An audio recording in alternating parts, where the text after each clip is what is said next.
How do you apply the per-unit system to power transformers? Imagine trying to compare different transformers with various sizes and voltage levels. It can get confusing fast. That's where the per-unit system comes in. It simplifies everything by turning all parameters into fractions of chosen base values. This makes analyzing power systems much easier, especially when dealing with multiple transformers at different voltage levels. First, you pick your base quantities. Usually, you select the transformer's rated power as the base apparent power, which is measured in megavolt amperes. For voltage, you pick the rated voltage on one side of the transformer, often the high voltage side. If your system has multiple voltage levels, you choose different base voltages for each level. This helps keep everything consistent. Next, you calculate the base current and base impedance. To find the base current, divide the base apparent power by the square root of 3 times the base voltage. For three-phase systems, this formula applies.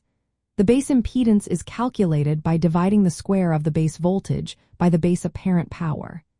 These base values serve as reference points for normalizing actual transformer parameters. Now, you convert actual transformer quantities into per-unit values. Divide the actual voltage by the base voltage to get the voltage per unit. Do the same for current by dividing the actual current by the base current.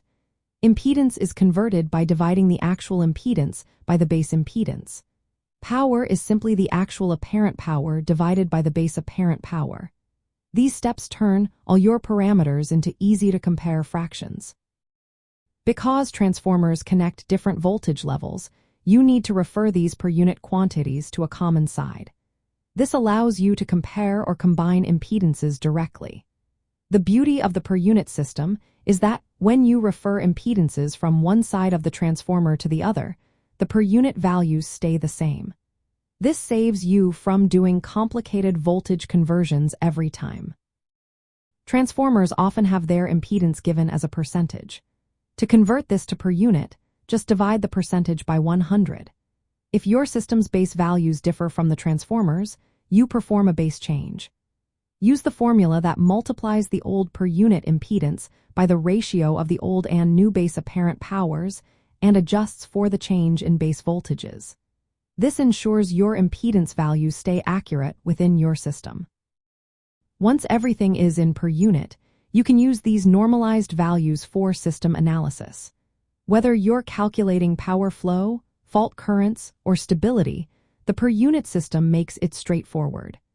It helps engineers see how different transformers and system components interact without getting lost in unit conversions. In power systems and renewable energy setups, the per-unit system is especially helpful. It simplifies modeling transformers connecting renewable sources to the grid. It also makes fault analysis more manageable by providing a uniform way to handle impedances. For designing protection devices, having normalized impedance values helps ensure everything works smoothly across different voltage levels. Applying the per-unit system to power transformers involves choosing base values, converting parameters into per unit, adjusting for different voltage levels, and then using these normalized numbers for all your calculations. It's a simple yet powerful way to keep your analysis clear and consistent across complex power networks.